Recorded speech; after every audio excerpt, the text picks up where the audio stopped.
अपने हिंदुत्व और राष्ट्रवाद के मुद्दे के साथ बीते 9 साल से देश की सत्ता पर काबिज बीजेपी या एनडीए कह लीजिए, उसकी लड़ाई अब सीधे इंडिया से है। नमस्कार, मैं हूं आपके साथ ब्रजेश रॉय। आज देश में कई ऐसे खबरें हैं जिसकी चर्चा होना लाजमी है, लेकिन उसमें जो हमारे जिंदगी से सरोकार रखती है वैसी खबरों में अगर राजनीति को हम अलग कर दें तो थोड़ी बेमानी होगी। और यही वजह है कि आज जो 26 दलों का कुनबा बेंगलुरु में बैठा और 38 दलों का कुनबा मिला के जो एनडीए की बैठक दिल्ली में हुई, उसकी चर्चा होना बिल्कुल लाजमी है। और जिस तरीके से मैंने कहा कि बीजेपी की लड़ाई अब इंडिया से है, तो आपको बताना चाहूंगा कि 26 दलों के लोगों ने बैठकर बेंगलुरु में जो आत्ममंथन किया, जो राजनीतिक विश्लेषण किया और जिस तरीके से मिशन 2024 को लेकर वो मोदी और उसकी भाजपा के साथ एनडीए के सामने खड़ा होने की जो जरूरत कर रहे हैं या चुनौती पेश कर रहे हैं, उन 26 दलों के कुनबे का एक नया नाम उभर कर सामने आया है, इंडिया। जी हां, Indian national democratic inclusive alliance, यानी इंडिया एक मजबूत विपक्ष की भूमिका निभाना चाहेगा मोदी के सामने। दरअसल बहुत सारी चीजें हैं और इसके पीछे जो कहानी है वो भी आप बखूबी जानते हैं। जो मोदी के खिलाफ जो विपक्षी एकता की बात की जा रही है, जो भी वैसे गैर भाजपा शासित प्रदेश हैं, उनके मुखिया कह लीजिए या फिर उनके नेतागण को कह लीजिए, वो सब जांच एजेंसी ईडी हो या फिर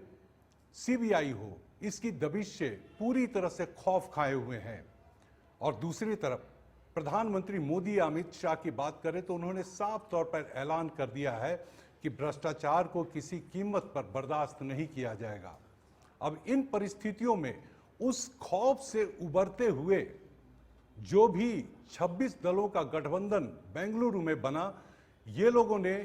एक साथ में ये बात को बना लिया है, मन पूरी तरह से बना लिया है कि जिस तरीके से राष्ट्रवाद या हिंदुत्व का मुद्दा बीजेपी पकड़ के चल रही है, उसी तरीके से हम इस समाज में नफरत को जीतने वाली मोहब्बत पैदा करेंगे। अब मोहब्बत कैसे पैदा होगी, तो इसकी पहली तस्वीर पटना में दिखाई पड़ी थी और बेंगलुरु में अब दूसरी तस्वीर दिखाई पड़ी है। लेकिन इसके साथ कई सवाल हैं, उन सवालों का जवाब विपक्षी कुनबा को भी देना पड़ेगा, यानी इंडिया को देना पड़ेगा, और दूसरी तरफ एनडीए को भी देना पड़ेगा। सीधी सी बात है, कई सवालों को अगर हम थोड़े से किनारे करते हुए अगर 2-3 महत्वपूर्ण बातों पर गौर करें, तो सबसे पहली